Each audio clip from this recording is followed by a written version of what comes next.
All right, welcome back to another episode of Rewind and Repeat.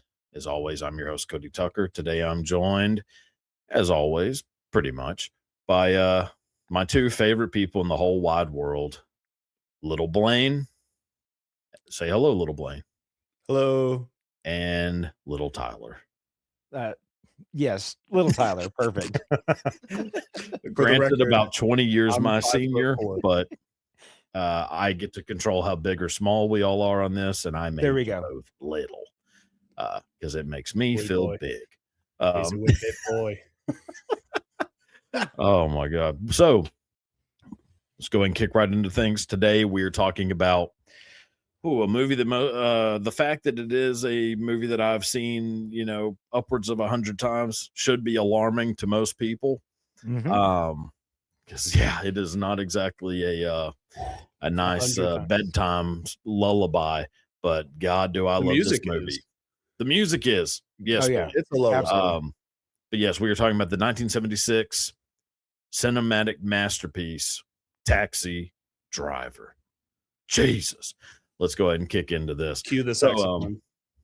Yes, cue the Bernard Herrmann score, which we will be going into in Absolutely, we will. Oh boy. So I love this movie. I've always loved this movie. Probably saw it the first time when I was maybe 12 or 13. I mean, pretty young. I'd always heard about it, and it's a movie that anytime you read any book about, cinema history or watch any movie of, like those AFI top 100 bullshit countdowns, Taxi Driver's coming up all the time. So as soon as I was able to find this damn thing, watched it and absolutely loved it. What about y'all? What do y'all think? Blaine, I'll start with you because I think Absolutely. if I have to guess, I've never seen this movie. I've never seen this movie. The only thing I could recognize from this movie was Mohawk, De Niro, and when Dave Franco did it in one movie. He dressed up as him in Neighbors. Those Yeah, neighbors. Yeah. Neighbors. Yeah. Yeah. I'm you talking to me? And I was like, Yeah. what is that Wow. from? Yep. Now Yeah. I can finally go back and realize that, hey, these two movies, that's where they come from. Well, Yeah. there you Other go. than that, why did I relate to the movie so much? Or just why do you like it? I mean, No, did you like that's it? what I kept asking myself. Oh, okay. I thought you were Is why asking did- me. No. From now Rhetorical. on, state your rhetorical questions as rhetorical This before is a you ask them. rhetorical question. Okay, thank you. Yeah, this movie related to me a lot. I felt like, especially the ending. Makes sense. Yeah. Yeah. No, I had no idea what this movie was about. I didn't look it up. I didn't watch a trailer. I just went into it, and then as I was watching it, I was like, "Where is this going?" I just kept asking myself, "What is happening next? Who does he want this girl? Is he going to fall in love? Is he about to kill himself? Is someone going to kill him? Is he about to oh?" And then I realized what he was going to do, and yeah, it just got crazy. I like the movie. I wouldn't say it's my favorite. Give you a rating later. Yeah. Did the sound and did all that shit bother you like you say it does every time?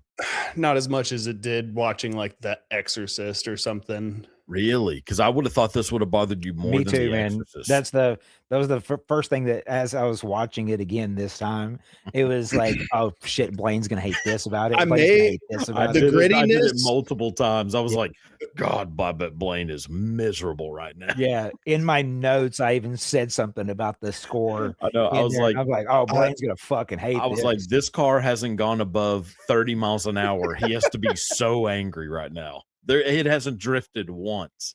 So fun fact, I like jazz. Okay. Okay. The saxophone the entire Yeah. time. I loved it when it would play. I loved the music. I loved everything about the noise of the movie. Yeah. So that didn't bother. The grittiness was okay, but I just understand it now. These movies were made in 1970. They didn't have IMAX 4K cameras at the time, but it looked great in the format that I watched it in and everything. So I had no complaints. Okay. Well, that's good. Look at Yeah. you showing growth. I know, am. man. I'm That's proud awesome. of you. Thank You're you. like, it's like seeing my son take his first steps. There you go. Papa like movie. Yes, even though we're about two or 3 years apart, it feels very parental. But yeah, well, speaking of Dad, what did Dad? you think? Well, I mean, you've seen this movie, I'm sure, probably about as Uh, many times as I have. So uh, Possibly, maybe more times than you have. yeah, Listen, I mean, it is, it's one of my favorite movies. It's like, it's top 2, man, I keep going back and forth, Scorsese movies. And so, for me, like, I have a deep connection with the movie. Just it's Robert De Niro working with Martin Scorsese, and like, it's, it's in New York, and it's super, super young, Bobby De Niro. yeah. The story is incredible. The story behind the story is incredible as well. It's a movie that not only have I seen a whole bunch of times, like I own the 4K blah blah blah release, and I've seen all of the special features on there. Yeah. There's 3 different commentary tracks that you can listen to. Who is it? And Do oh, you there's know? one, yeah, Scorsese from 1986. From it's And there's one, Robert De Niro, and I don't know when that time frame is. And Yeah. there's one, the actual writer of the screenplay, Paul Paul Schrader. Schrader. Yeah. Yeah, so you actually get his commentary on there as well, which is wildly interesting. Yeah. There's Yeah. it's an hour and a half long documentary, the making of featurette, for the movie. I've just seen it so many times. I've seen it so many times, and I went back and I got to, like, rewatch, all of this stuff, as a refresher. But I could have done this entire podcast the second we decided that we were going to be doing Taxi Driver. So Yeah.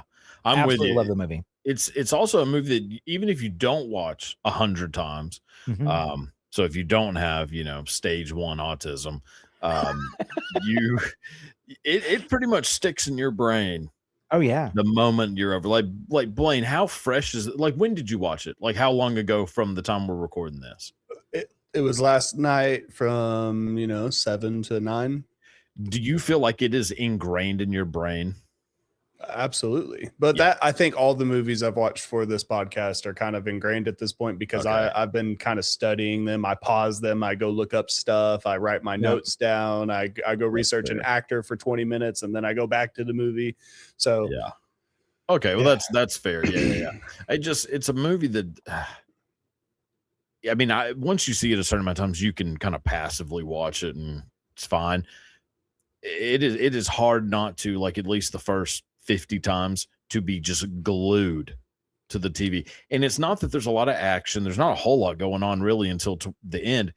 It is so weirdly mesmerizing. Yep. Like a fever dream ish, but not like with any kind of weird psychedelia or Do you think anything. it's the narration? The I think it's narration the helps. yeah, Yes. it's the narration. It's so you get all that voiceover to it. You get, Mhm. like, and you get the visuals to it as well, like, New York City at night whenever he's driving around in the Oh, taxi. Yeah. And a lot of the view that you get is like, him looking in the rear view mirror. And mhm. so you get, it's just not, it's movies are not made like this at all, period. They're just No. not made like this. No, and Mm. it obviously draws a lot of comparisons from the Joker, Mm, like Mhm. the newer, what is it, Todd Phillips that did yeah, it. Mhm. yeah. And Joaquin. rightfully so, because it is kind of a person's descent into madness, and then, like, society is crumbling. So, and I'm going to be the savior, blah blah blah. Also, Robert De Niro. And De Niro, which is Yeah, not, it's obviously not definitely an not accident. accidental. No. Yeah. Yep. And then him becoming sort of a media hero, which is possibly what happens at the end of Taxi Driver. We can kind of get in that a little bit Is it a later. But dream? I okay, let's just talk about it now. Let's Sure. fast forward to the end. Fuck it, who cares? I know that Paul Schrader says it's not a dream, and I know that Martin Correct. Scorsese says it's not a dream. As Correct. far as I'm concerned, it is. I Okay. do not watch this movie and think that that is actually what would have happened in that situation. I like it better thinking that this is what Travis Bickle kind of fantasizes about in his dying moments. Like, this is Okay. what he wanted to happen, but it didn't. And Yeah, he's not going to tell a girl off and run away after all of that. He would be head over heels like, "Yeah, let me have your number." Da, da, da, da, da, da. I don't think he had that kind of. So I'm gonna agree, but I'm also gonna disagree because like Betsy. so having watched it a whole bunch of times, the thing that I get from this is this. It is like I know that guy. I know Travis Bickle. I know him like as a human being. I've met Travis's my entire life. And that person get put into that scenario. And I guess if the reason that you think that it is a dream is because of the way that he just blows off Sybil Shepherd at the very end of that, is like for him, he's just like, yeah, it's the thing that I do. Do you guys know the word he says? Because I couldn't. I played it back a bunch of times, and he says one word. You talking about the word that Martin Scorsese is using to talk about the person that his wife is having an affair with? Nope, not that. No. Listen here, Quentin Tarantino. No, just the last word. He's in the taxi. He's about to drive away. She goes, "How much I owe you?" And he looks up at her, and then he says, "So long." Yeah, yeah, that's right. Yeah. Oh, yeah, so long. Okay. Yeah. So long. Yeah. So long. Yeah, that makes sense. Like he's just saying bye. Like, you don't owe me anything. I didn't know if he just said bye or. Yeah. But he's proving in that moment how much better he is than she is. And he's proving in that moment that like he's beyond that. He's beyond like what anybody thinks of him. He's better than that. He's playing a character to her and then drives off and immediately does the fucking freak out in the rear view mirror thing where he's like, like that whole moment. It's I don't think it's a dream. But to me, that's why it seems like a dream, is because how did he not die? Well, one, yes, the police show up right then, so I guess you could say like, well, that they got there in time and were able to, apply pressure to the wound, but he got shot in the neck, so it's like, well, I mean, at the end it shows a scar, so he got glanced in the neck, grazed, but it did look like it went in. Like, he got glanced in the neck, and listen, if you'd watch the behind the scenes making of featurette, like they go in depth into how they actually did like all those effects and everything like that as well. It was so and bad. They speak of that as a glance, I get it, but it was bad shot. So like it was not a mortal wound. He would have bled out had he have been there, like left unattended, but because the police had gotten there and everything like that, it saved him. Okay, I get that. Yeah, I get it, but I just think there's no way that there's no way Sybil Shepherd is gonna like give a fuck that happened. One is there's no way that it's even really gonna be. That's not a news story in New York City in 1976. We can kind of go ahead and talk about this. New York City in 1976 was a absolute shithole. Not that it isn't now. Okay, yeah. So New York City in 1976, garbage strike. You got Son of Sam killing going on. You have just massive issues with violence, prostitution, drug use. I mean, it is rampant. A random taxi driver saving a random prostitute ain't making any newspaper in New York City in 1976. Her parents aren't going to know about it. Her parents don't give a fuck. That's why she's a prostitute. And Sybil Shepherd's not going to care. She's like, I don't give a fuck. You're still that creepy guy who took me to go see a porn on our first date. Weirdo. Super weird. He's the worst person to have. Who's worse at first dates, him or Jeffrey Dahmer? I'd say Jeffrey Dahmer. Okay. I mean, Jeffrey Dahmer took a guy to a bar and met him at like a dance club or something. He said, Bickle never ate let's anybody. go to the movies. So. Well, I know. Well, that's true. That we know of. Yeah, Travis Bickle didn't need anyone. But I think I would rather be taken to a guy's apartment in Milwaukee and watch Exorcist 3 than be taken to a porn theater surrounded by other men who are all just rock hard. Look, if we're gonna skip all these, we're gonna go completely out of order talking about these scenes. Yeah, I guess so. That scene specifically of him taking her to the theater, I think it's two things. One is like he was like, "Hey, do you want to go to the movie?" And this is where I'm going to disagree with both Martin Scorsese and Paul Schrader in that because I know Travis Bickle, because I know that person, that incel that person that can't really separate fact from fiction, can't really separate the idea of going to see a porn movie from actually going to see a movie, because like what he does to relax is go sit in a porn theater and just chill.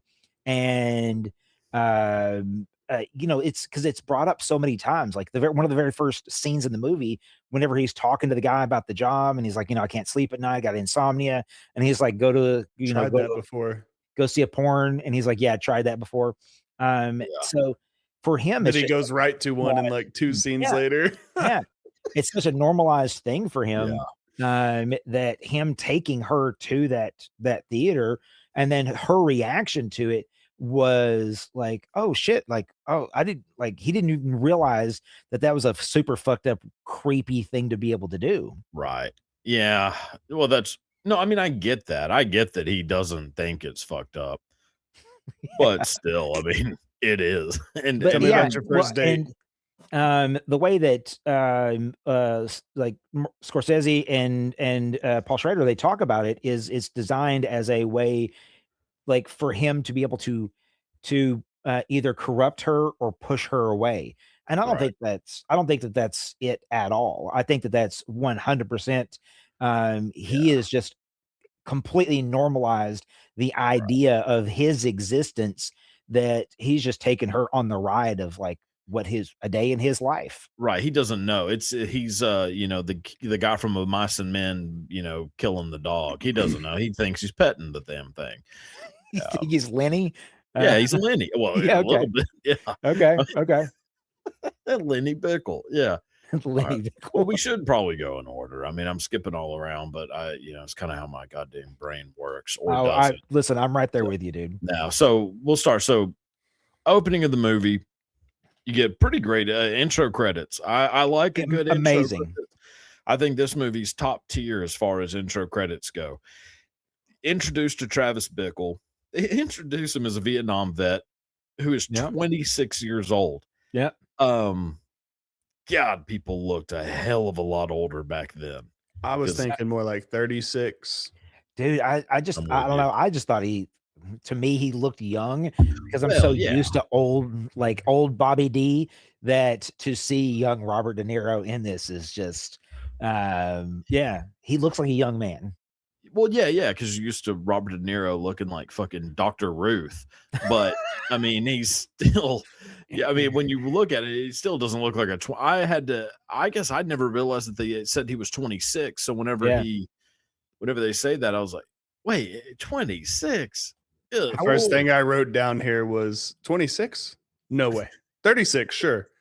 26, not possible. Whenever they made this movie. Oh, 32, I believe. Yeah, I thought. Oh, really? Okay.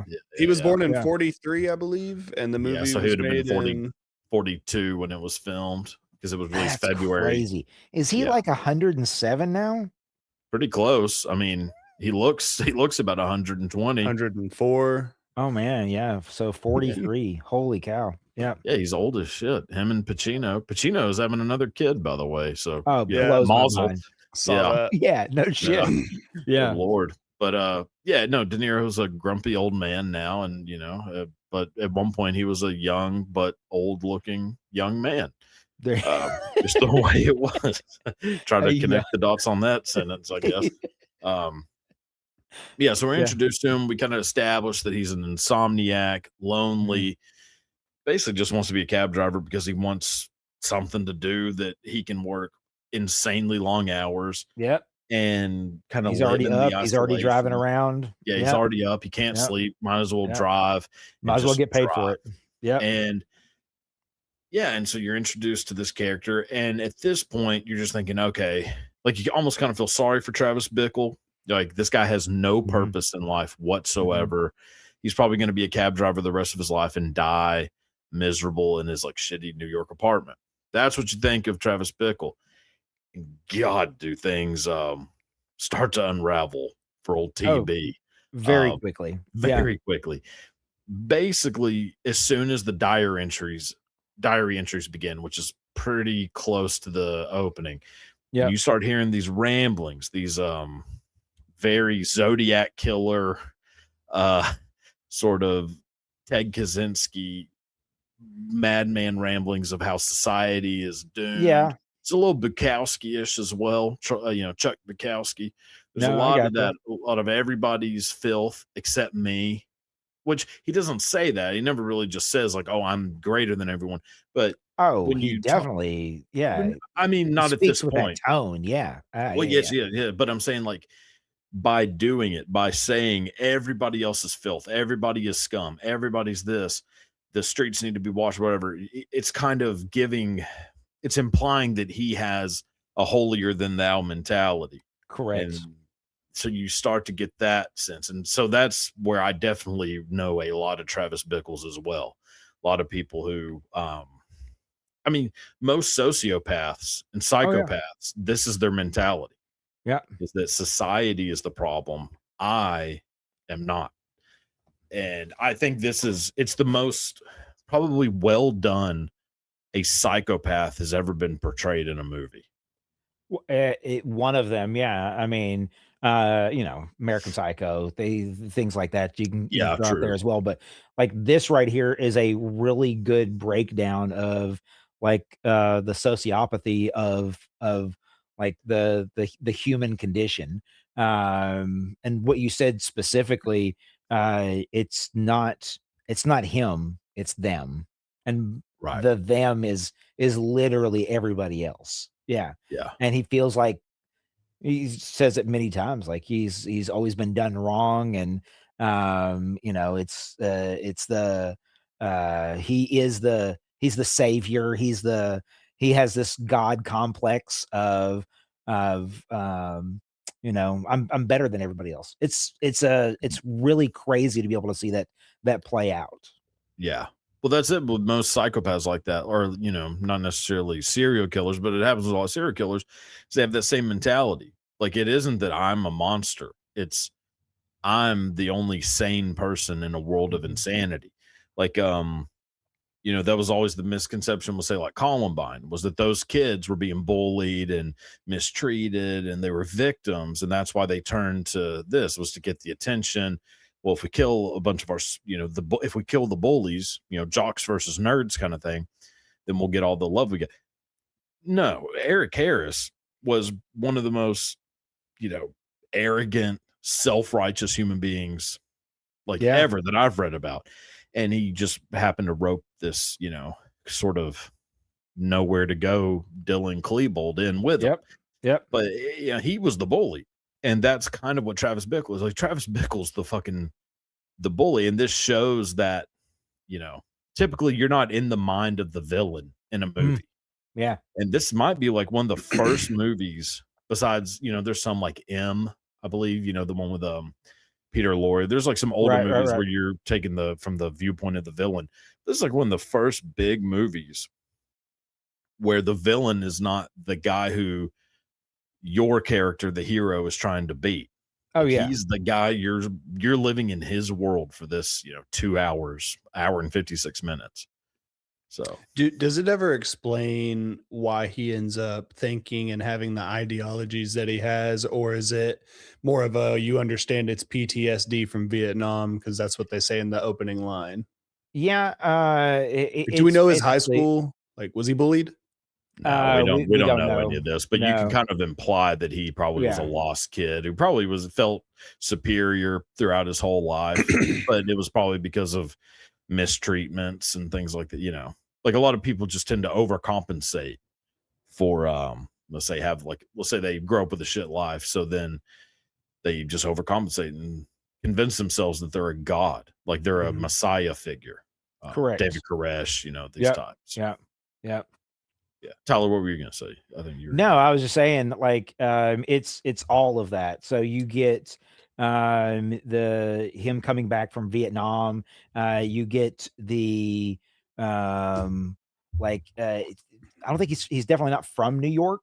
He doesn't have that New York accent. No, it's a And De Niro studied a bunch of Midwest accents to try to get you know, to try to emulate that accent. So I guess you could imply that he's from the Midwest, but at nowhere in the movie does never he. says any like where he's from, where his origin points are, No, or he's anything just a like guy that. who has been dropped into at this point one of the filthiest, most crime-ridden cities in the world. Yeah, and so I think you touched a little bit about that earlier. This is what I call pre-Giuliani New York City, Yeah, and before the big cleanup happened, and like that's just what New York City looked like, and there was a bunch of rundown buildings, and like it was a very trashy, shitty place to be. yeah, I mean, not that it is, that there aren't parts of it now that are like that, but you're not going to find porno theaters in Manhattan. You're not going to find Yeah. any of that stuff like you did at that particular point in time. Times Square used to just be an absolute shithole of a place. The dirty, dirty New York is very much on display throughout the entire movie. yes, And yeah, like driving through like Harlem and the Bronx and everything mhm, like that, and then getting his car egged and shit like that. Like yeah, those are all moments that are like very much speak to not just like New York City at that particular point in time, but also to Travis as a character and as a human being, where he's just like he even says it in the opening when they were like, where do you want to drive? Or when are you available? And he's like, anywhere, anytime. yeah, Where can you drive? You drive on Jewish holidays? Anywhere, yeah, anywhere, anytime. anytime. Yeah. Yeah, Yeah. yeah. So we got New York City covered. Now he ends up, doing this a little bit more, driving through New York City, talking about how unclean it is, and how, a big rain needs to come and just wash it all away, to get that, which goddamn, we'll get to that with one of the segments, but fucking Yep. hell. Yep. But then he meets Betsy, Woo, Sybil fucking Shepherd. bro. Just the dichotomy, the duality of the person who represents the most filthy side of New York City, the underground, the porn theaters, prostitution, all the shit. Travis Bickle versus the side of New York City, which definitely exists now, but still existed then too, of the elite, the ultra, the Clean, classy, pure. the clean, Yeah. yes, pure New York. And those two meeting for the first time, Yeah. god damn, that is incredible. Blaine, do you have any idea who Sybil Shepherd is? Not before this movie. Never Yeah. seen the show Moonlighting. I see. That's Yeah. that look, my age, growing up, like it was at one point in time, Moonlighting was like one of the biggest shows in the world. Yeah. And that's Sybil Shepherd and Bruce Willis. Yeah. A young Bruce Willis. A Blaine, this is young Bruce Willis with hair before anything. Bruce Willis before before anything. Die Hard, Yeah. before any of that. Before the And wheelchair. Okay, Blaine, oh, Jesus. sad. Jesus. Yeah, I Man, mean, he did other things before yeah, that. yeah. Prick. But it is that Sybil Shepherd, like Moonlighting. and this Yeah. even before She's so like, hot, dude. oh my god, Jesus Christ. incredibly Boy, beautiful. God. Yeah. Just Yeah. it's an actor as well. Blaine, So. add this movie to your list Mhm. of just homework movies. The Last Picture Show. Yeah, It's a young Jeff Bridges. Yeah, directed by Peter Bogdanovich. Jeff Bridges, Sybil Shepherd. Good Like me Lord. You some think Jeff Sybil Shepherd Bridges. looks good in Taxi Driver? Yep. My God. Yeah. It gets better. It gets better and on It does. more displayed. If There you go. Get what I'm. There you Yeah. go. So, and then Sybil Shepherd's career basically found out. People found out that Sybil Shepherd doesn't actually know how to act. Or not that she doesn't know how to act, she doesn't know how to remember lines. Because Marlon it turns out Brando. that the entire time that they're filming this movie, they're just feeding her the lines one after another because she can't remember a single one of them. Now, granted, you're acting alongside Robert De Niro, who you could argue is a Mount Rushmore actor, and he's having to deal with that. And Robert De Niro at the time is like the way that we talk about Daniel Day-Lewis now. Yes. So He was the first. The entire time that he was on set with everybody, he was Travis Bickle. Not Yeah. that he was like responded to the name of Travis Bickle or anything like that, but he was in character the Method entire acting. time. Oh yeah, It's method 100%. to an Yeah. extreme. So like Yeah, method, we talked about that, Blaine, with like James Dean and Marlon Brando, like kind of Yeah. bringing in like the method. They weren't having people like, they weren't going out and like, if their character was a mechanic, they weren't like, oh, I should go become a mechanic for 3 months. Like Yeah. method was more just like, I'm not going to act mad. I'm going to force myself to become angry. I'm going to Correct. think of something in my childhood that made me so angry. I'm going to think of my dead parent so that I can cry instead of just acting sad.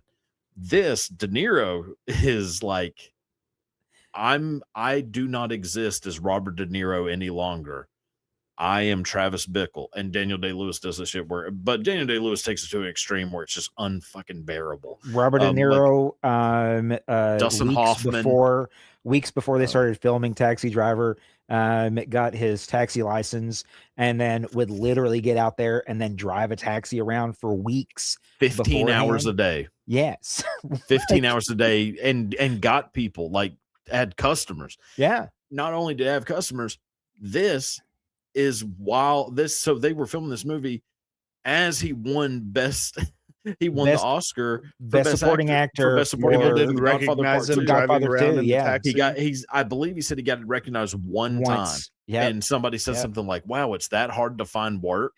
Like they couldn't believe that. But also De Niro wasn't like a household name. Like even winning that Oscar, actually in 1974, the Oscars weren't as big. Like the Oscars hit a peak in like I'd say late 80s, early 90s is when the Oscars, like, I mean, a fourth of the country is watching it, like, oh well, yeah, true. Like 70s, it's obviously still big and it's like a glitz and glamour thing, but you could win an Oscar and not be a household name the next day in 1974.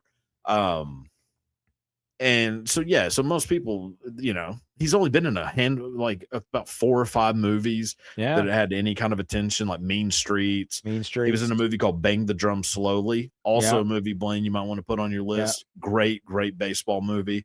But he just hasn't been in much. And so, he's driving this taxi around basically incognito. 15 hours a day and living as Travis Bickle. And crazy. It's just can't be good for you. Oh, there's no way. There's no way. Yeah. Yeah. So we got Betsy. We're introduced to Betsy. She's working for a political candidate, Charles Palantine. We're also introduced to Albert Brooks. Blaine, any idea who Albert Brooks is or a voice character? Well, there's definitely a movie I'm sure you have seen a million times. Yeah. Did his voice sound at all familiar to you? No, I couldn't It think didn't about it. conjure images of the ocean. Maybe the search for a little clownfish named Nemo. Yeah. That's fine. He's the voice of Marlin. Marlin, his dad. Yeah. Okay. Yeah. So that didn't ring a bell. I can't find my son. Yeah, I didn't know if the voice, if you were, sitting there and I know you're a big Finding Nemo fan, so which I am too. No slide against you. Huge Finding Nemo all fan. 3 of us. So yeah, absolutely. So we can see Albert Brooks. This is like probably one of his first movies too, I imagine. His absolute first movie. Oh, this was the first. This was his first movie. Yep. He had done stand-up comedy at the time. He had done stand-up comedy on TV. Martin Scorsese saw him, and it's kind of a thing that Scorsese does where he takes people that aren't really actors and then puts them into his movies. And this is exactly what he did with Albert Brooks. Yeah. Blaine, you know who Super Dave Osborne is? Super Dave Osborne? Yep. No. Bob Einstein. So actually, Blaine, just so you know, Albert Brooks, for fun, his real name's Albert Einstein. That is correct. I find to be hilarious. Yeah, has to go by Brooks so he doesn't get confused with. There was already one who was a little well known, but you might want to just take a gander at Super Dave Osborne at some point. Just do a YouTube search. He was a staple on like Letterman. Yeah.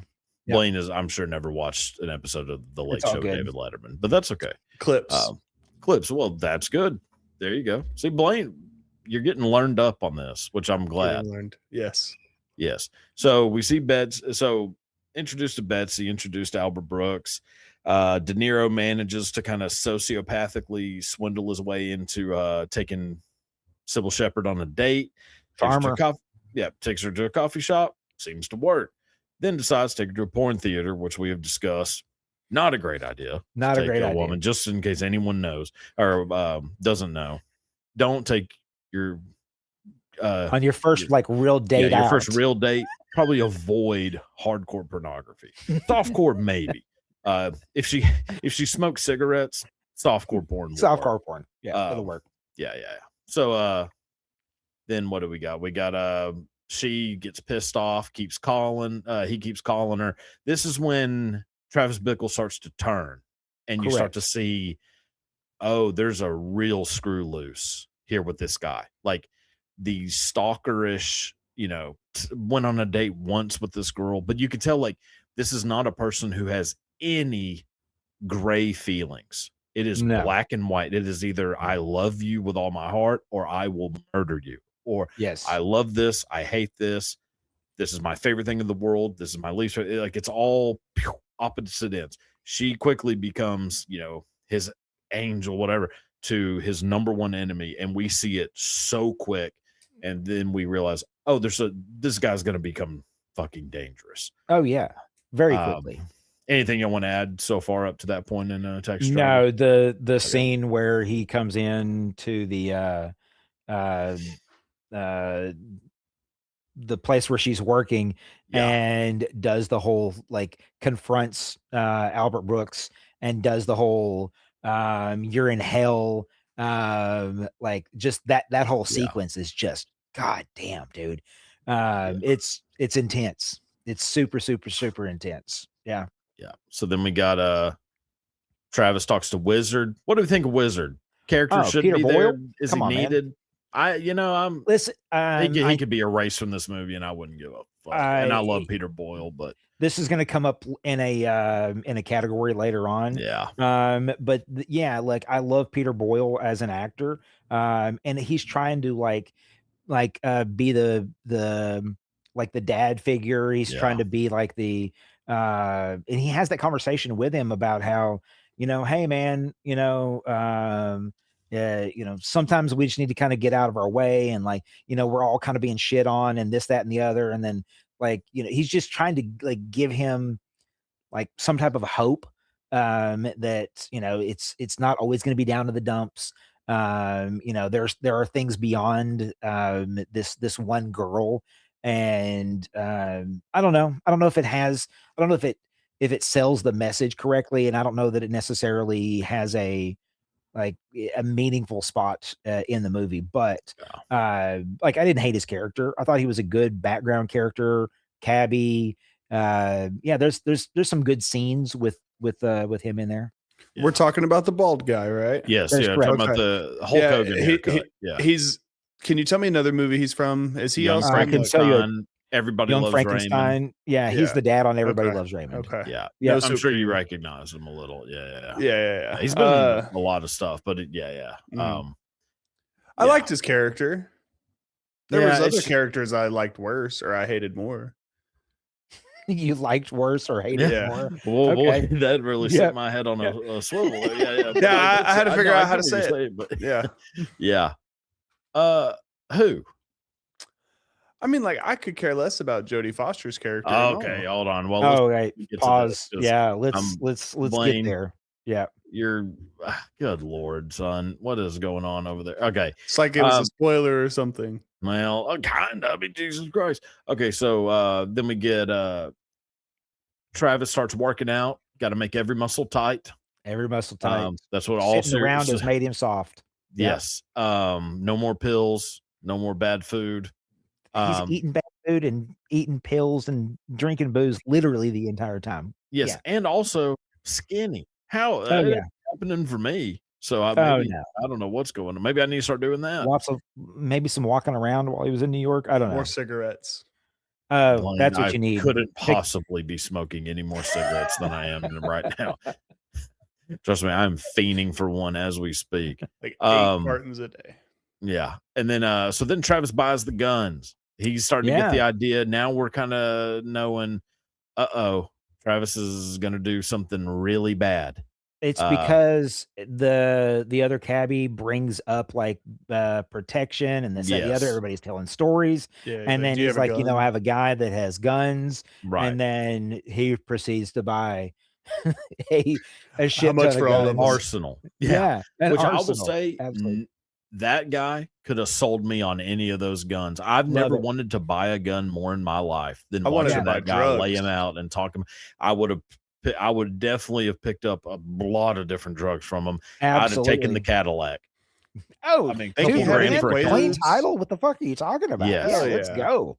I mean, Easy Andy was his name, and I would have taken Easy anything I could from which Easy Easy Andy. Andy's a Easy great, Andy. Yeah. yeah. So yeah, love that scene. Then goes back. He makes the arm Yeah. device, Yeah. Yeah. which Yeah. is Yeah. That was badass. very It's so cool. MacGyverish of him. Yeah. I mean, Yeah. impressive. And we get arguably the most iconic monologue in movie history. Correct. You talking to me? Not in the script. Nowhere to be found in Paul Schrader's script. De Yeah. Niro making it all up. Yeah. He says that he got it from a Bruce Springsteen concert. The Bruce Okay. Springsteen was doing a show in New Jersey, and Springsteen likes to talk to the crowd for hours on end. And at some point, Bruce Springsteen said that, which I don't get it. I don't know. Maybe he did, maybe he didn't. But that's what De Niro says is where he got the "you talking to me" thing from. De Niro, you'll find if we do some other Scorsese, De Niro collabs, a lot of improvising, and that improvising always strikes gold. Oh yeah. Happens in a lot of movies with them. But yeah, and it happens to end up being, I mean, goddamn, probably one of the most quotable movie lines ever. Ever. That's correct. Like Blaine knew it. You knew it, right? You knew this did. line. Never did know it. seen it. Never Second seen of didn't the this. know what movie. it came from or anything. Knew I- you talking to me. Yeah. Everyone knows it. Everyone knows this line, and it is just so Blaine. So now, whenever you're seeing that line in this movie, what does that make you think? Like, are you like, holy shit, there it It's is? in an There's the line? entire different context than I ever thought it was. What'd you think it was? Did you have any even thoughts of Just a like, guy in New York on the street and someone like in a convenience store or something, like bothering someone. "Are you talking to me?" Like, yeah, that's what That's I always fair. thought it was from. That's a but good not guess. a dude going through some crazy in existence in his life where he has to start telling himself in the mirror how to act, and then he shaves his head. Yeah, everything was crazy. Yeah, I'm with you.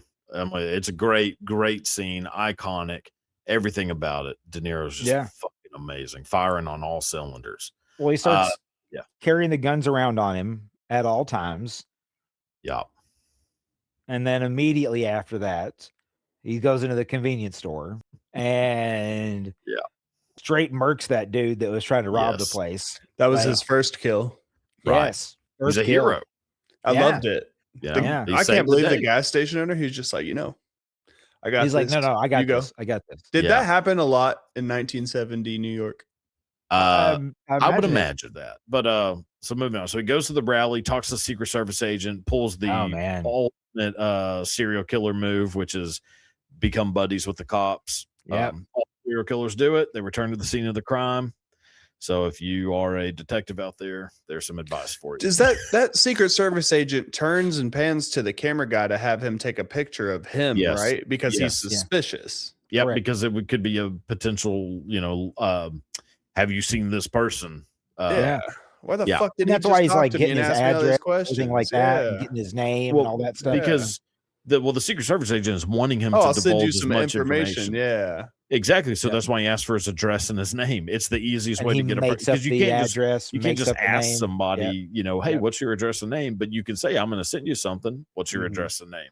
Yep. I mean, the Secret Service agent is actually doing what I imagine is, pretty textbook handling of that situation. Correct. So then we get the convenience store shooting. Then finally, Travis meets with Sport. God, this So, motherfucker's a missile. Too, in this movie. is this after is this after the whole the taxi car incident where Jodie Foster jumps in the back seat and she's like, Yeah. just get me out of here. This is after. So we've been introduced to Iris a little. We've seen her in passing, like we know who she is. Almost sort hits of. with the car. Almost hits with the He car. made like $20. Yeah, Iris has been there, in the situation. But then Travis actually goes to meet Iris. First, he has to get through Sport. And Harvey Keitel, man. Harvey Keitel. Yeah. Just going at it. Blaine, familiar at all with the work of Harvey Keitel? National Treasure, at least. Yeah, I've seen National Treasure. Okay. What character did he piano? Blaine, yeah, Blaine. Have you seen the piano? The 1993 piano, yeah. That's not where I was gonna go, but yeah. No, I actually, Blaine, honestly, I can't think of a second. You've seen Pulp Fiction. Yeah, of course, Pulp Fiction. He's the wolf. He's the guy that comes in to clean up the mess after they shoot Marvin. Yeah. So that's Harvey Keitel. So that's young Harvey Keitel at Sport. And it's just, the wiping of the face, sides of the mouth with the napkin. One of the most just unsettling. It's a very small thing, but it's so unsettling if you get that kind of ick from such a thing, which I do. And he really lays it out, all the things you can do to Iris. Iris is 12 and a half years old, and she is played by an actress who is also 12 and a half years old. And goddamn, we're almost an hour in, and we haven't mentioned Jodie Foster, but I think it's about time. I don't know how to feel about this. And I've obviously seen this movie so many times, and I think it's weird, but also, is it like, how else would you do this? How else would you, do you have an 18-year-old actress play a 12 and a half-year-old? Like, they did it right. They didn't make her do anything that was necessarily bad. It gets close. They had her older sister in those scenes. Oh, that's true. Her sister. Yeah, that is true. They didn't use her for any of the scenes where they had to take her clothes off or anything. Yeah. Yeah, I was gonna say it's her sister. Yeah. Yeah, that's true. That's true. Yeah. So I feel like it was fine in the way they did it. Now, if they would have made her do it, it's been uncomfortable. She was also 19, the sister. Yeah. I know. Yeah, the sister was of age. Was like Edith, I think, or something like that. She had some name like that. But yeah. I'm with you. It's just very weird. It's very uncomfortable. But it should be weird because it's yeah. Because he's, De Niro is supposed to be. Yeah, it's designed to be able to make you uncomfortable. Yep. Right. And you can't tell what De Niro's goal is in the beginning, I don't think. You start wondering, does he have a crush? Does he want to save her? Does he want to ask more questions and figure out his own sense of what's going on? But I didn't like it. It's like De Niro, this is like him testing whether or not he can be a savior. Like he sees himself as a savior. So maybe if I save this one girl, then I'll scratch that itch of I am a savior figure. That's his entire God complex summed up right there. This is part of the God complex. It's not necessarily for any benevolent reason. It's just that I have a God complex. I found a person in need. Yeah. I'm gonna help her. And that makes sense. And then turns out she doesn't want help. She definitely needs help, but definitely does not want help. Right. Where the fuck is she going to go? There's so many different aspects to that right there that is just it's super creepy, super weird. Man, that whole scene is it's hard not to great. Watch. It's hard. It's hard to watch that shit. It's so fucking creepy. But Jodie did a great job. Oh yeah, I think she was a little mature for her age at the time. Oh yeah, that is true. But it makes it make more sense because to be a 12-year-old, I hate to fucking say this, but to be a 12-year-old prostitute in New York City, you probably have to have some sort of maturity to you. You have you've been forced into maturity, if that makes sense. You become street smart, like an Oliver Twist-ish, but not in nearly as fun of a way. She's not going to be like a little kid, but then you are reminded multiple times throughout the movie that she is a little kid.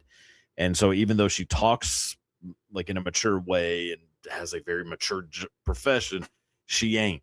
Like she's No. still a fucking kid who all of her peers are doing what Travis is like telling her she needs to be doing. She should be Yeah. seeing boys, going to school, doing all the shit. Like, yeah, it's I think Jodie Foster's fucking incredible in this movie. Oh, incredible. Blaine, you apparently disagree, so state your goddamn case. I just think, I mean, it's just the aspect of the character in general that I don't like. You know, it's a 12-year-old girl. They could have made it where you don't feel so uneasy the whole time, but I get it. It's the writing. It's for a movie. I don't know. When I first saw her, like when she first talking, it sounded like I'm trying to act at first. Okay. And I get it. It's a 12-year-old kid and she's doing something that's probably really uncomfortable on camera. But then as the movie progressed, it got a little better. In the end, I mean, you know, the shootout scene is really nice. Yeah. I mean, she screams really well. Her crying and acting in that got a lot better. So, well, so what's crazy is, and you see her twice in the movie. There's a girl that's with Iris. Yeah. And that girl that's with Iris is a 15-year-old hooker that is she was found by Paul Schrader during the making of the movie, and Paul Schrader met up with her and was like, hey, like I need you to meet Martin Scorsese. And then they got Iris together with the girl, Jodie Foster together with the girl, and thinking that they were going to bond or whatever. And like, she was like super weirded out by the whole thing. Yeah. And, but she's in she's in two shots. She is in the, like pulls her out of the back seat and then also helping her across the street, whenever they the three scenes technically. Yeah, they're walking around a corner together, right? They're walking around. Yeah. Do you know what her contribution or other contribution was to the movie? No. It's pretty interesting. So the reason why Jodie Foster at the diner with Travis Bickle is eating toast with jelly and sugar on it is because that girl was also a heroin addict. Yeah. Who told her that whenever she can't find heroin, she gets intense sugar cravings, which is a common thing for heroin addicts. And so to kind of satiate those sugar cravings, she would just eat toast with a shitload of jelly and sugar on it. And so Jodie Foster it's the character is supposed to be implying that she's going through heroin withdrawals, which is that scene makes it even fucking my God, man. that scene with Robert De Niro and Jodie Foster where they're in the diner, like that. Is that where he orders the apple pie with cheese? Oh yeah, yeah. That's an old folks thing, Blaine. Everybody used to do that. I read that was an Ed Gein thing. It is. Well, that apparently was Ed Gein. What Ed Gein said, I'll confess if you give me a slice of apple pie with cheddar cheese on it. Yeah. So it is an old thing. It is 100%. An old thing. Yeah. Tyler, when's the last time you had a slice? So what I do is I always get like a sausage egg McMuffin with cheese, but also you can get the McGriddle with American cheese on there. Yeah. And the McGriddle with American cheese is I get the sausage egg and cheese McGriddle every time. Sausage egg. I actually get two of them. That is so get like 3 big. Well, it comes with cheese. Yeah, I get the sausage, egg, and cheese McGriddle, 2 of them, 2 hash browns. I pretend like I'm ordering for 2 people. 2 people, yes. But I got you. We all know. Yum yum yum yum. We all know what's going on here. Look, I quit drinking. I got to do something. I got to. There you go. There you go. Somehow. Yeah. So anyway, so we got all that going on. Meets ours. Then we're introduced to Travis with a mohawk, which is just it looks so badass. Yeah, I mean, it fucking looks awesome. It's not real, but it looks awesome. Bald cap. I got to show you guys a photo real quick. For years, I thought that was real. Oh, I always thought it was real. Yeah. It and then watching the making of, and then he goes through like how they made the bald cap and how they like glued his hair down to his head and all that shit. Like that's that's super incredible. This is, by the way, this is just a bald cap. Yeah. Just been wearing it for a long time. Good Lord, Blaine. Oh, that's a good look for you, dude. That's a solid look. I just wanted to be De Niro for Halloween, so no, you pulled it off. You nailed it. Good Lord. Yeah. You actually kind of look like young Forrest Gump. I had the leg braces, so it was like in the, run, take away the mohawk, Blaine, you look just like run. him. Yeah. I want to be a bird or whatever the fuck they say. Yeah. life is like a box of chocolates. You don't know which one you're gonna get. But yeah, so then we get so Travis shows up to assassinate Palantine. Plans are foiled though. It doesn't happen. So we get, which is weird. Super weird, man. I kind of wish that it would have happened, because it's like you get this whole build up. Yep. It's like, so he does all this shit over Palantine, and then it just doesn't happen. It's a weird. Does the Secret Service not like notice him right there? No, they do. Well, they don't notice because he has a mohawk. I mean, so they don't recognize him as the guy from earlier, but they recognize him as being very fucking suspicious. Super weird, yeah. But it's just and then this coming quick beelining right at him. Yeah, and like that's that it, well. and it's just done. And you're like, oh, okay. It always throws me every time I watch him, like, because in my head I think he kills him every single time. It's Mandela. So think about it like this, though. So if he does, and if he pulls off the assassination right there, like, that's the end of the story. It ends his life, everything like that. It's the failure, and this is the thing. It's a constant thing with Travis, and that type of character, which is like the going after a thing and then having that failure be the thing that makes him strike out and do something else.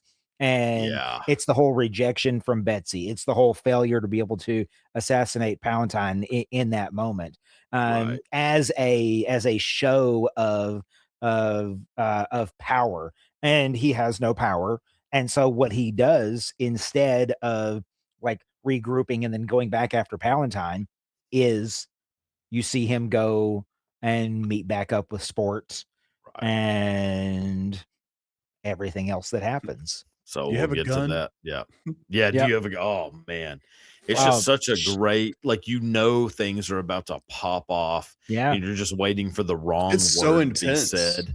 My heart was beating. From the moment, from that line of do you have a gun, and then him fucking flicking the cigarette at him, and then you have that exchange, from then until the end of that sequence is some of the most, and look, man, this is the thing that you also have to remember, like, the year that this movie takes place, the year that this movie comes out, nothing like that had ever been seen, shown, done before, ever, period.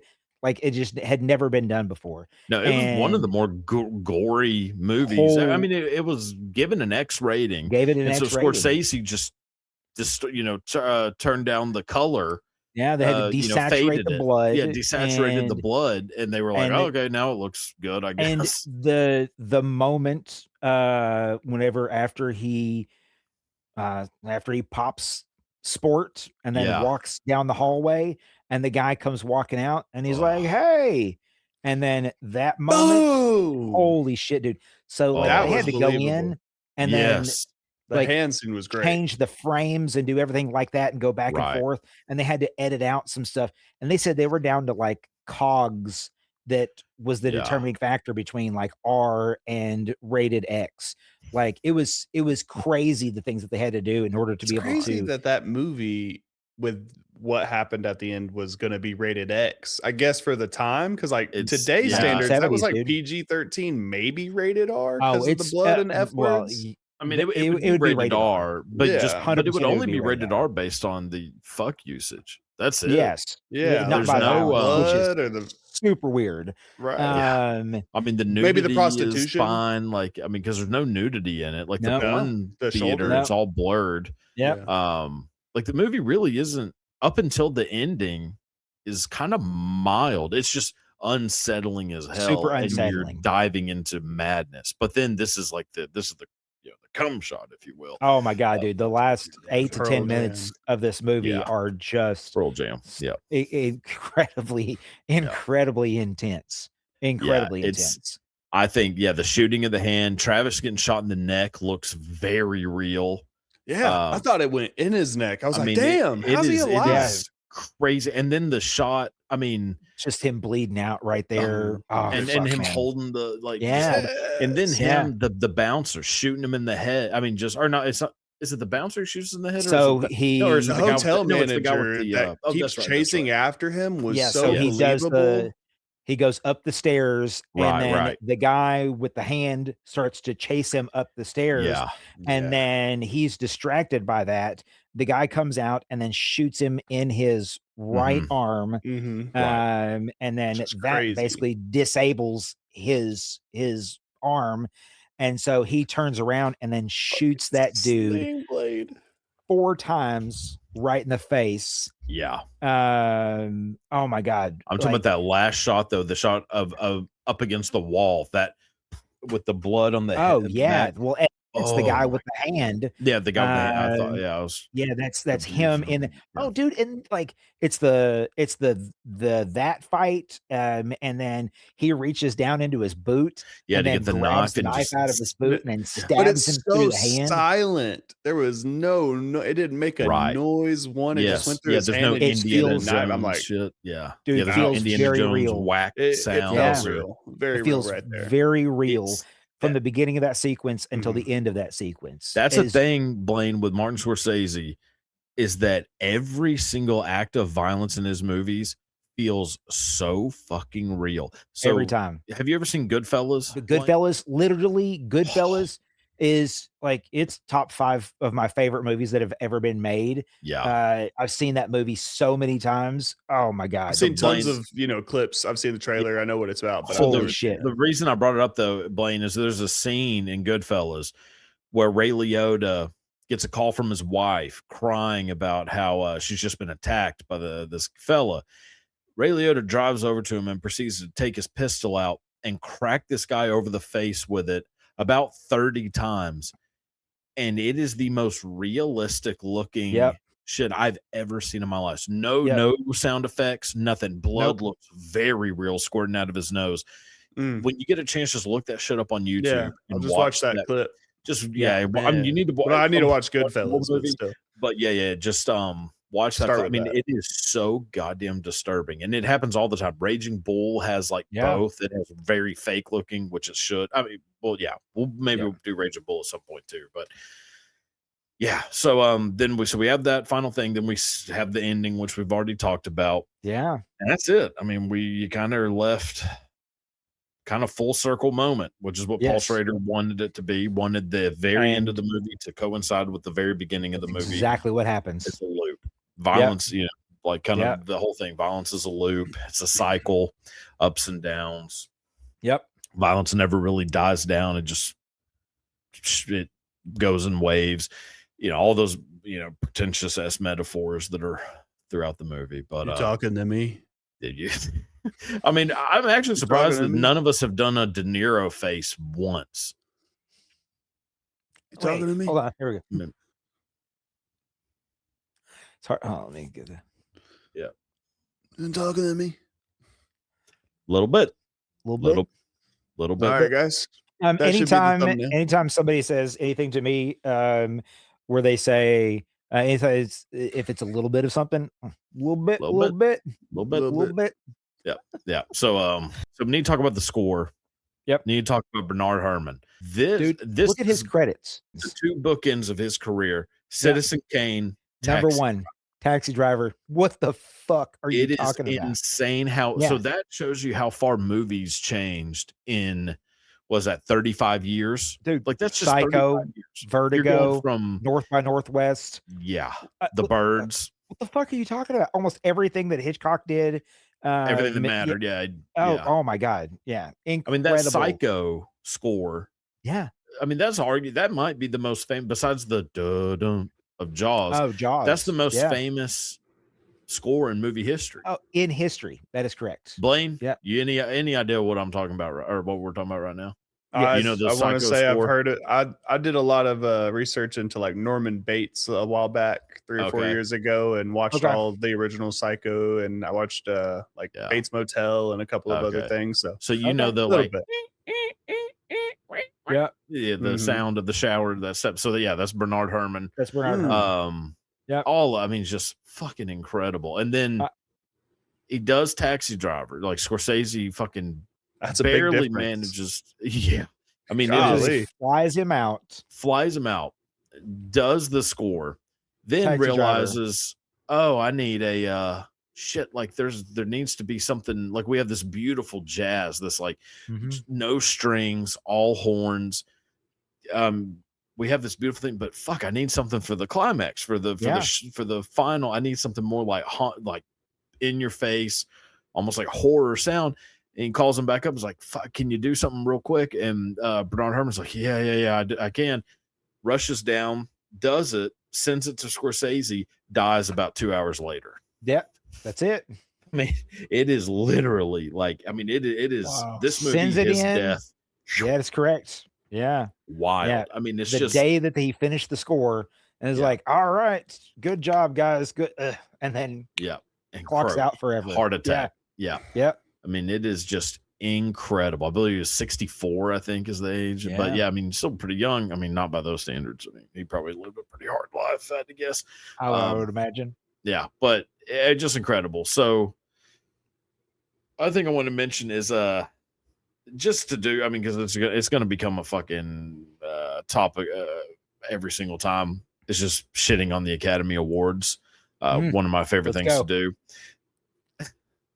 I'll give them credit. I'll give the Academy Awards credit that they did nominate this movie in quite a few categories, which normal I would never have guessed that they would have. Although they did nominate A Clockwork Orange for Best Picture, and I believe it was like 72. So, you know, there's something there. But they nominate, I mean, this is just fucking crazy. The score, Bernard Herrmann's score, loses to Jerry Goldsmith for The Omen, which great score, very good. It is not as good as this. So do you see the categories? We're going. Yeah, I'm going to go through them. Look at the categories. Look at all the nominees for the best score, though.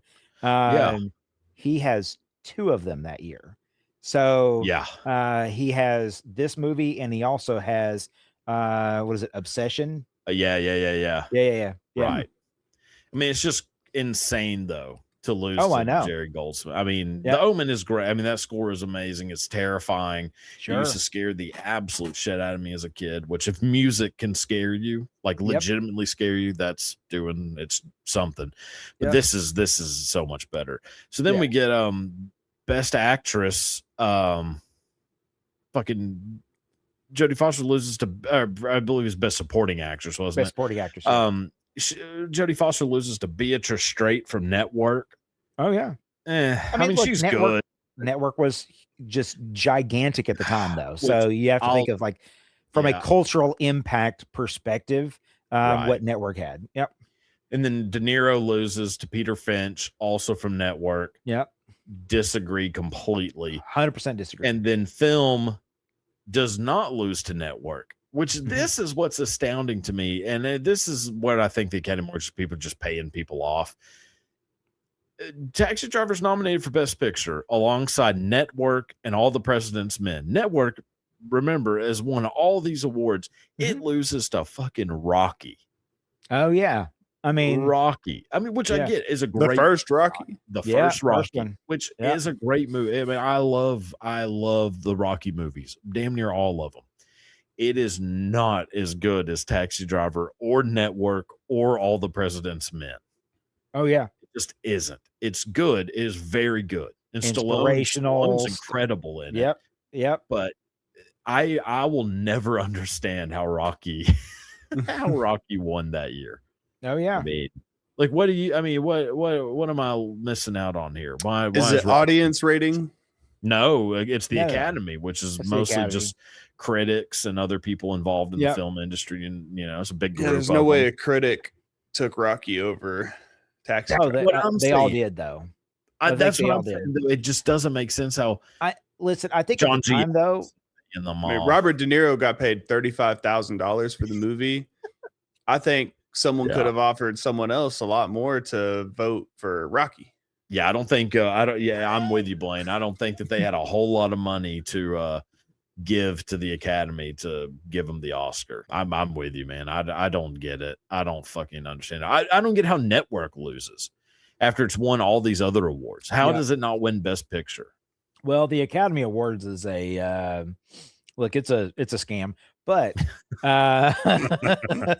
Very much. and as much as we'd like to be able to put the weight on the Academy Awards as being like this the big end all be all cultural movement, blah blah blah, this that and the other, it's like they're wrong a lot.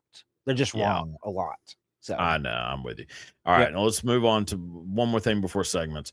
Blaine, are you any idea of why this movie might be historically significant instead of just, when dealing with movies and pop culture? Can't believe we made it this far into this far. You get Haven't that mentioned it once. once. I mean, is it based off of something that happened? I would guess. Definitely. Oh yes, Yeah. yeah. Definitely I don't has know to if be this Maybe maybe like an assassination of a There we specific go. president. So, yep. Yes. So, when this movie comes out, there's a young man named John Hinckley, just a Junior. John Hinckley Jr., Yeah. just a sweet Poor little dad. boy who watches this movie and becomes obsessed with the idea of being together with Jodie Foster. That is Falls in correct. love with her. I want to be with this girl, for the rest of our lives. And he thinks that the way that I'm going to show Jodie Foster that I love her more than life itself is I'm going to find Ronald Reagan, who is now at this point in the first year of his presidency, 1981. and I'm going to shoot the shit out of him. Yep. And Jodie Foster will see that, see me, and she then- will return my love. Mm-hmm. Sounds like some Travis Bickle shit. Mm-hmm. Sounds like some Travis Bickle shit. Yeah, John Hinckley, heavily inspired by Travis Bickle to shoot then President Ronald Reagan to impress Jodie Foster. And let's just say John Hinckley was barking up the wrong tree. Oh yeah, because as it would, we would find out later, Jodie Foster is a massive lesbian. So you couldn't tell when she was 12. Well, I mean, you can tell in you can tell in Silence of the Lambs for sure. The farmer was very nice. Yeah, like that's how do you not know John Hinckley? But John Hinckley was not in possession of what we now know as a gaydar, so did not know. And you can't blame him for that. He tried his best. He swung and he missed. We've all been there. Yeah, big swing, big miss. Trust me, I've professed my love to many a people, mostly while they were on the clock, and until the song was over, at least. There you go. There you go. And it just didn't work out for whatever reason. So John Hinckley tried his best. I mean, this is a Blaine in your generation. There's a word for this, isn't there? Of somebody who is doing a lot for a woman who has no interest in them. Simp. So simp, right? Mm-hmm. How are we not calling that Hinklin? Like, how are we not calling that Bicklin? Well, Bicklin. No one's seen this movie. Bicklin and past Hinklin, 2000. I think Bicklin and Hinklin should definitely be used interchangeably. Yeah, to make it a thing. Yeah. If your boy is simping, see, our I guess the nomenclature that we would use to be able to refer to that person now would be an incel. Yeah. Well, Bickle's more of the incel. Hinckley is more of the simp. Is what I would say. Yeah. Okay. Simping incel. Yeah. So we covered that. I mean, there wasn't much time. I mean, John Hinckley, just so we put a bow on that.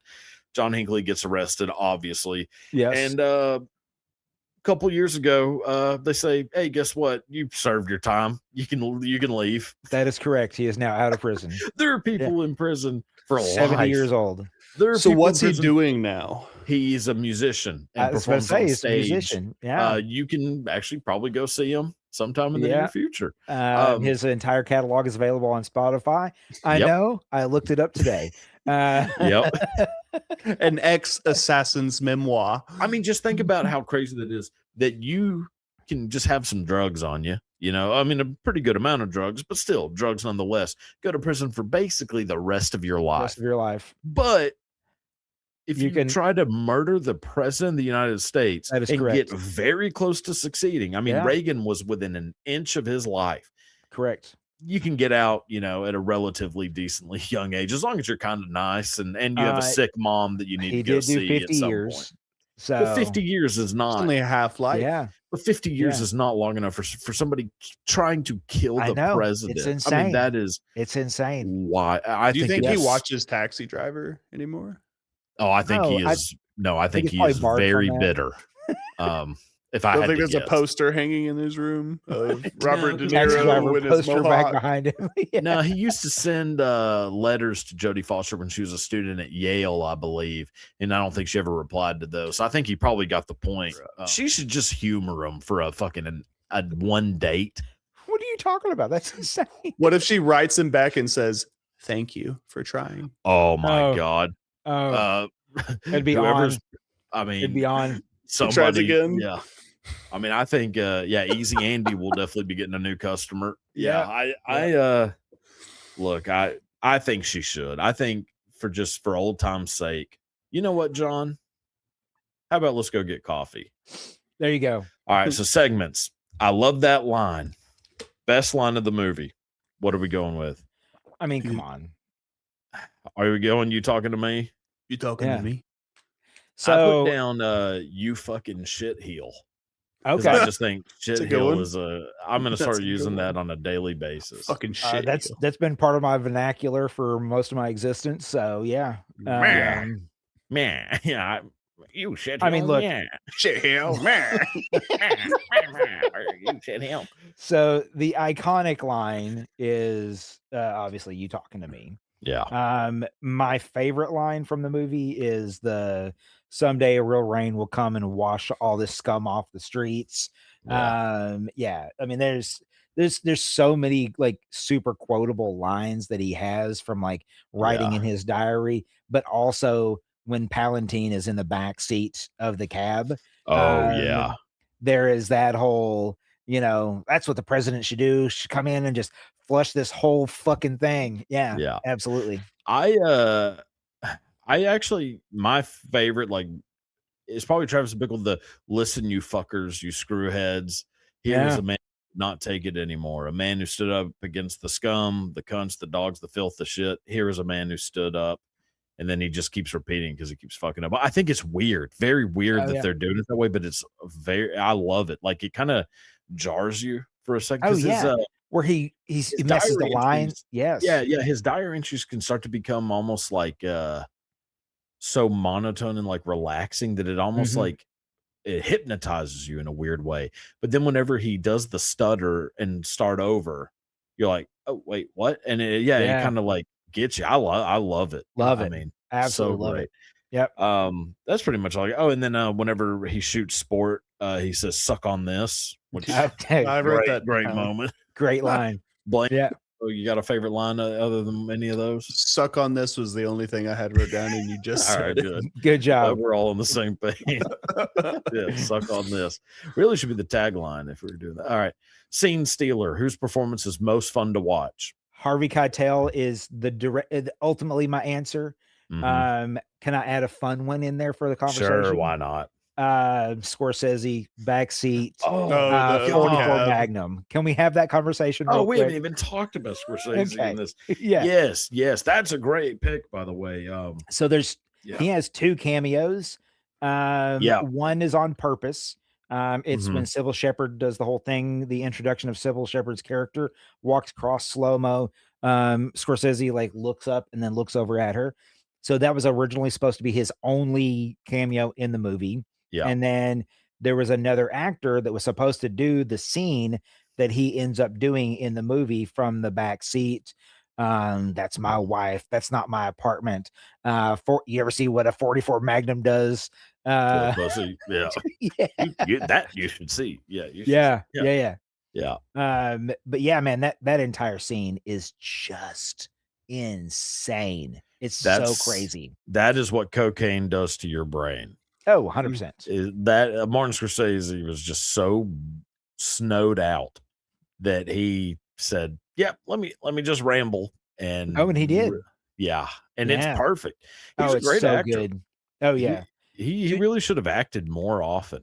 that scene, and then, like, the exchange between him and De Niro and Mhm. how he's, like, directing him which apartment to be able to look at, and you're basically Yeah. following, like, from his vantage point, which, Mhm. like, I don't think we've said nearly enough about, like, the cinematography in the movie and, Yeah. like, all the fucking shots that basically every shot that Scorsese would say, "This is how we're gonna do it," and everybody was like, Yeah. "No, that's a terrible way to do it," and then they just did it, and they were like, "Oh, shit. Okay, I get it now." Yeah. But there's a bunch of those parts of that specific thing where Mhm. Scorsese is just rambling back and forth, Yeah. and he is like, "You think I'm sick? You think I'm sick?" Like, and he keeps Yeah. repeating that over and over again, Yeah. and, like, that oh, man, that whole scene just makes me wildly Yeah. Like, uncomfortable. "Stop writing. Why are you writing?" Like, he does that, Yes. like, and Yeah. it's all just so, I like, quick. Like, he's I so didn't tell good you at just I being didn't tell you to quick. stop the meter. Yeah. Yeah. Oh, Oh, man. so good. Yeah. He might be one of the best director actors ever. So, Like, it's not Clint Eastwood where he's an actor turned director, blah, correct. blah, blah, but, like, a director making cameos because he's better than Tarantino, for So, sure. and this is the thing that, and I kinda made a joke to it earlier. That whole scene that Quentin Tarantino does, of after they shoot Marvin in the face and Yeah, everything yeah, like yeah. that is 100% straight a Scorsese rip-off moment that he's Right. trying to be able to create, in that scene. Mm. Yeah. Doesn't, like, obviously doesn't do it very well, makes everybody wildly uncomfortable, and his acting is some of the worst, in the Yeah. history of acting. But, it's that whole, like, the dropping the hard N-bomb, Yeah. Yeah. like, that is 100% a callback to, like, Taxi Driver and, like, that moment that Scorsese has right there. It's so crazy. Yeah. Blaine told me he cheered whenever he said it. Oh, yeah. All right, so That yeah, let's just move that move seems like a on with thing. this. I won't even not let him That explain tracks. himself. That tracks. Yeah. All right, so sales pitch scene. What scene Mm. would you show to someone who's never seen the movie to convince them to watch the movie? Blaine, you go. Yeah, Blaine. Blaine, you I start. picked I picked the entire, like, mirror scene, like, where he's Okay. Okay. talking to him, so, yeah, Yeah. like, Yep. Yeah. that's what I would show somebody, just this whole breakdown of a character and how he's starting to feel himself, and now he's looking at himself in a mirror, and just the lines that he says, and, of course, they're famous, so Yeah. Yeah. people are gonna know what's going on. Yeah, I go the actually this one of the scenes when he's driving in the cab when he does That's mine. the sewer, there's somebody, this needs to That's wash it mine. all down, blah blah blah. I just think yeah, it gets it. But Blaine, that's a good one too. I mean, that fucking mirror scene is just so goddamn iconic. And So when you see it iconic. in the full context, not just the you talking to me, but when you hear all of Oh, the it, whole it's thing, like, yeah. Yeah. oh, this is great. And the whole Yeah. him practicing in front of the With the mirror and gun. then Yeah, yeah. So Mhm. you get oh, that yeah. whole moment. He's got the shirt down and then, Yeah. like, there's just so much of that is so Yeah. goddamn good. Yep. Uh, let's see. Are we sure this person is acting? Person who Mhm. feels most like the character they're playing. Um, Um, I honestly, I'm going to go Sybil Shepherd. okay. She seems legitimately off put by Robert De Niro. And I think some of that is probably part of Robert De Niro not really doing a whole lot of acting, of like being too into it. But Mhm. like there are scenes, moments where Sybil Shepherd seems like, which I don't know, it could be just because she's a horrible actress, but she just comes across like, what the hell is happening right now? Oh, And yeah. it feels Very very caught off much guard. like Yep. very real. But I think the answer is Harvey Keitel. I mean, Well, I don't know, but man. yeah. Like, Harvey Keitel's incredible. The one that I feel like is not acting, that probably is that human being, 100% is Albert Brooks. Um, Oh, like, wow. Yeah, yeah, yeah. who he is in real life, like, Yeah. it's like they just took Albert Brooks and they stuck him into an office, and they're like, "Say these lines." The whole "we are the people" versus Yeah. "we are the people," like, that Yeah. whole thing, That's an Albert it Brooks thing for 100%, dude. sure. It's Yeah. and, even like Schrader afterwards, in talking with Albert Brooks, was like, your character is the only character that I didn't know. He's like, thank you so much for like what you brought to that. Your character is the only character that I didn't know. And Albert Brooks was like I'm just like I'm me doing a guy, and that's it. So I like that. Blaine, how about you? So I put Harvey Keitel / Robert De Niro because I couldn't choose. Both of them seemed very well, but maybe Robert De Niro over Harvey, in my opinion. It just seems so fucking real that like I thought he was going through it. I thought he was like really killing people. Like I stopped thinking it was a movie for a second. I was like, what the fuck? This dude has. Yeah. I mean, it's very Diaries of a Madman, but like you feel like he really is the goddamn guy. Like, oh yeah. Smokebreak. Best scene to go outside and have a smoke break. Cafeteria scene. I mean, can we all? I think that or De Niro going to the porn theater the first time. Okay, I put the movie date scene. Oh, see, the movie date scene has to be in there though. It has, couldn't they have changed it to something a little bit different though? That maybe would have added Sybil's character into like giving her more depth. She just ran out and then you never see her again. Oh, you see her again? Well, a couple of times. But I think it's better to have it be abrupt because it just shows how much of a loser Travis Bickle is. Yeah. But also that like how gone his mind is from reality, that he thought this was a good idea. But I get what you're saying, like because it was more of that they just kept bringing it up so much, and I think Tyler spoke on that earlier. Is that they kept talking about the porn theater over and over, but it's just to announce that New York was dirty, it was gross. Look, it was just literally, it was a way of life that that New York City was kind of known for at that particular point in time. Yeah. So, but I think I mean, I could really take out all Peter Boyle's parts. I could give a fuck. That's the main thing. But cafeteria scene. Yeah. Maximum Overdrive. Entire soundtrack of the movie has to be songs from one band or artist. Who do you pick? Look, for me, it's kind of already like that because so Herman's score throughout the entire thing, like how many fucking times does that saxophone solo play throughout the entire movie? Right. So it feels like it's very much is driven by that as a sound. If it was going to be a band though, I can't even imagine like there's just nothing that would bring that level of, I don't know, intenseness, uncomfortability that you get from that Herman score. So I mean, I guess you could say some other bullshit jazz artist, put like Miles Davis or some shit in there. Yeah, I think it's different. Like I know it different. It's that the tonality of that that score that is used. It just it's designed to be able to make you not feel good. What about Kenny G? Oh, definitely drop some Kenny G in there. Yeah. Yeah. Blaine, how about you? It's not good for the time period, but I was thinking of like The Cure. Oh, okay. Oh, damn, that's actually pretty good. It's actually it doesn't have to fit the time period. You just be a band that you think music is like a perfect soundtrack. Yeah, actually, goddamn. Some Robert Smith throughout that thing. Yeah, The Cure actually fits it. Like Cure, Depeche Mode, like you could have almost like the Donnie Darko soundtrack. Oh yeah, because actually, on your point, Blaine, Tears for Fears is a perfect one. They have a song called "Working Hour," one of my favorite songs of all time, and it's very jazzy. Fits. I put the Carpenters. Okay. I think like Superstar. You know. Okay. Don't you remember you told me you love me, baby? Like all that. Like, and then I don't know. They're the Commodores.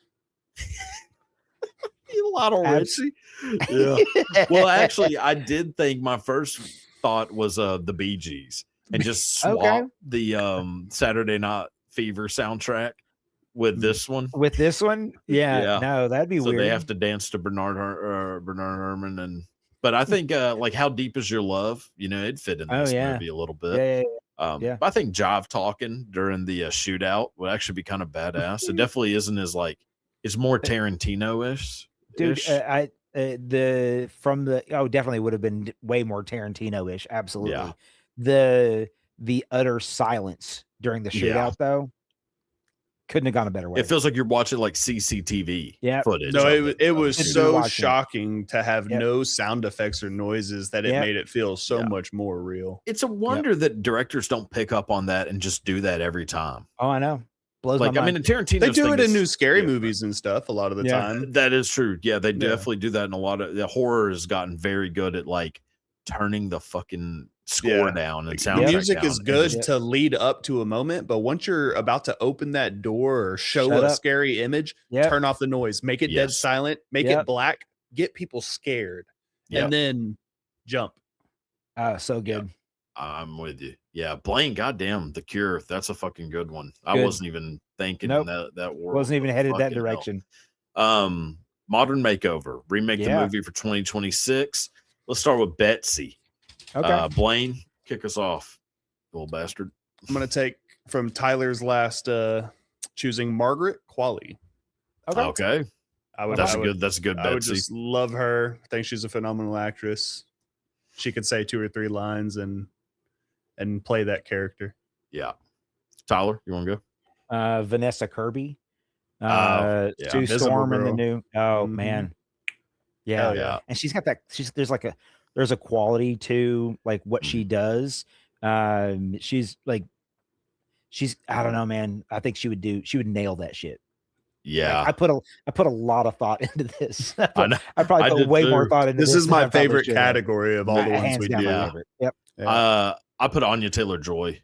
Okay. Okay. Seems classy, Queen's Gambit. sophisticated, Okay. blonde. You know, it all Yeah. fits. How old is she now? She's probably got to be Does she fit 30s. into that 30? age? Like the menu, this- you know. I mean, she seems pretty older in the menu. She didn't seem like young. Okay. Okay. So you got Betsy. Sport. Who y'all got for sport? Tyler, start with you for sport. Okay. So This is a good one. This is a good one. Yeah. Good one. So I turned it back to the way that it was originally written.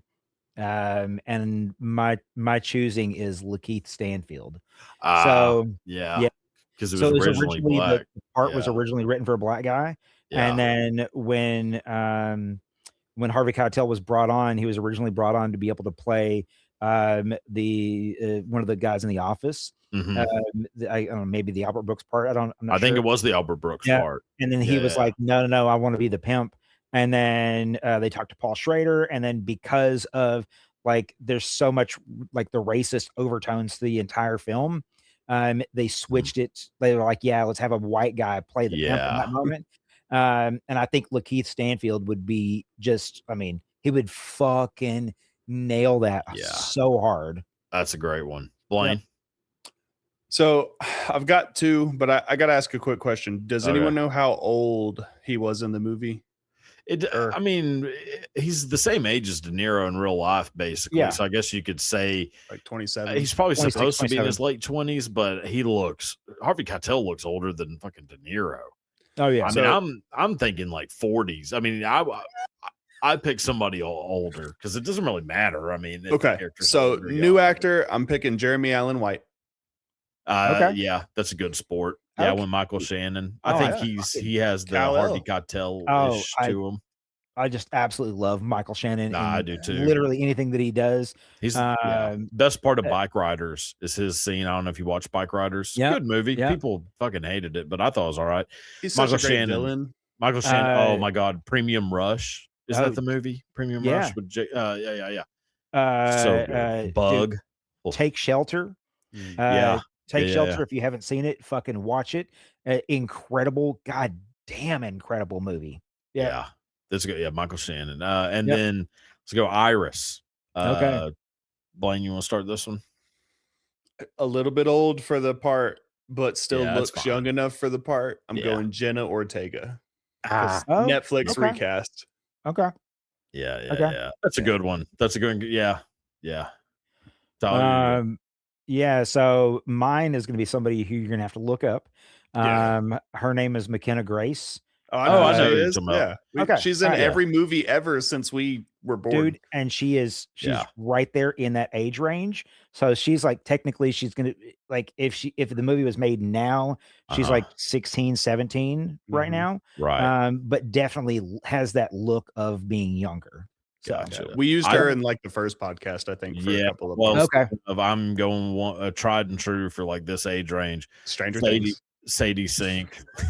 Okay. Fucking, So she's an amazing actress. Like, That would yeah, be good. so goddamn I good. would have picked her if I was just going age, and I guess Jenna Ortega's the same. and Yeah, like I mean, I was also looking at like Mia Goth and like all of those people. Mia But they're actually would have been a I great love one. Mia Goth, great, bro. but beyond that, like she's in her like late 20s right Yeah. now. And so yeah. Mhm. Yeah, I- I mean, change the role a little, or I try to age stay and all that a accurate little. to the You don't have to age stay range. accurate all the way. I mean, when they Listen, redid how my brain Point Break, works. they switched the hair colors.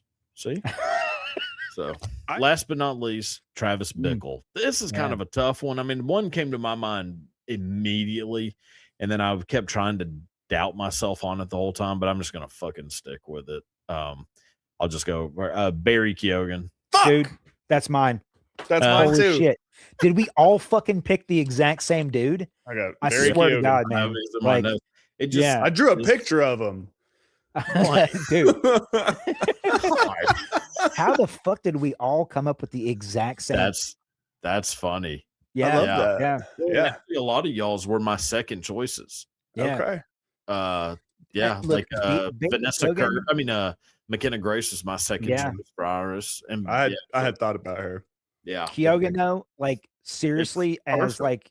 uh, as like deranged, like super mentally fucked up. yeah. Thing like Saltburn, like dude, just that from the that, need to be yes, in the group yes. and in the Oh thing. my Yeah, God, man. yeah, He is so good, and he's killing like of the he's sacred deer, like dude, oh, everything that he has done for like A24 and all those, Yeah. he is such a goddamn he's a good, very underrated actor. Mhm. Although, what's the most recent movie that he did that was basically a music video for, I can't even remember the Sabrina? name of it. No, shit. no. I can't remember. It just awful, fucking Yeah. awful. Like he's Yeah. great in almost everything that I've ever seen him in. But yeah, some of the movie choices that are made for him probably not Yeah. great. Well, So, he is going to be. He's playing Ringo in the new Beatles movie, which I don't know, man. Yeah. I don't We'll Paul like see. it. Mescal and all them. Yeah. I don't like it. I don't like that casting for any of them. I think it's horrible. Yeah. I think they're actually all too famous. I think I they think they're- needed to pick people that looked like them. Yes. And no one knew them. Yeah. They Yes, could have had maybe- famous people maybe- for like background characters. Yeah, maybe have but some people who have a couple of not the Beatles. acting credits here and there. Some British actors that like haven't popped in the U.S. There's That's probably a it. million of those. Yep. Yep. Yeah, I'm with you because the Beatles. We can go on too much. The Beatles name draws people. You Yeah, don't of need to course. have fucking Barry Yeah. Keoghan and Paul Mescal and all these people in the movie. Yep. Jesus Christ! But Yeah. yeah, they might as well have Jamie Foxx play all four of them. But He could do that shit too. I mean, it could, yeah, I exactly. guarantee you he can pull that Or shit Eddie off. Murphy, I don't know. Yeah. But all right, and then last but not least, cinematic universe. Should this movie have a spin-off film or series, prequel, I think sequel, anything? I think it kind of already exists in a cinematic universe. I kept calling it the Scorsese verse. Yeah. Throughout the entire thing. Like it's like all of those New York based movies that he does. I mean, Scorsese, he got his start as he made a film like for like New York's city council or some shit like that, and it's about like touristy, like driving people to come to New York. Like that's one of Yeah. his very first like movies, if you want to talk about it, that he had ever made. Like as a dude who legitimately has a stamp on New York, like incredibly well done. And I don't necessarily think that they all tie together, but yeah, I call it the Scorsese verse. Blaine, how about you? What do you think? I kept thinking about like, so I'm not really a huge fan of people taking original movies and rebooting them, but I would Yeah. really like to see this movie remade in like current New York, but Yeah. you know, with modern ties and modern graphics and stuff like that, and just newer actors. I would really like to see this movie Yeah. redone. Who would Because direct it? Clint Eastwood did Gran Torino, right? Yeah. Yes. I Yeah. really enjoyed Gran Torino and the way that was You made. think So maybe you Clint think Eastwood. Clint should come out of retirement To do and a taxi driver remake at A remake of 96 years old. Yeah, I think he could take some knowledge to that. Crypt Blaine. Keeper should come out there and do some one take directing. Yeah. Yeah. Yeah. My Yeah. God. Yeah, maybe Oh, Dick Van Dyke can play Travis Bickle. And I mean, Kim they're right there Novak. the same age. Yeah. Kim yeah. Novak Absolutely. is Iris. Yeah. Yeah. Hey, what was your rating? Oh, yeah. We got to rate them. Let's God, I go. keep forgetting that. 9 out of 10. Even, 9 even. Yeah. Blaine? Blaine, how about you? 7.5. Really? Fucking asshole. Yeah. I'm very like movies for me don't necessarily have to have a lot of meaning, you know. They just gotta like I have We to know. they could be completely silent, no words. If the visuals are there for me, Yeah. it could make a movie, you know. I get it. So that's what it is. Yeah. 8.5. That's fair. Your rating's your rating. 8.5. What do you say? So, huh? 8.5. All right. That's good. Yeah. Yeah. Yeah. 8.5. Well, It's you know what? Fuck it. It's a 9. Yeah, it's a 9. all right. Well, boys, we did it. A little over, but roughly 2 hours by the time I There we edited go. out Blaine's usage of certain words when he was recreating the Martin Scorsese scene. So yeah, yeah. I mean, just so everybody knows, Blaine did an entire reenactment of that full. It was scene. crazy. It was crazy. Yeah, no one asked him to. It was completely No. unprompted. Was I not supposed to use that word? Okay. Yes, you did not get the memo. I'll forward you. Y'all Al said you would Sharpton's email. bleep it. Yeah. Oh, it's definitely going to be bleeped. So. Yeah, I'll bleep it. Sure. All right. Yeah. Well, no, great time as always, boys. Really enjoyed it. And yeah, stay tuned for next week's episode. Gonna be a good one. All right. Goodbye. Bye, y'all. Bye.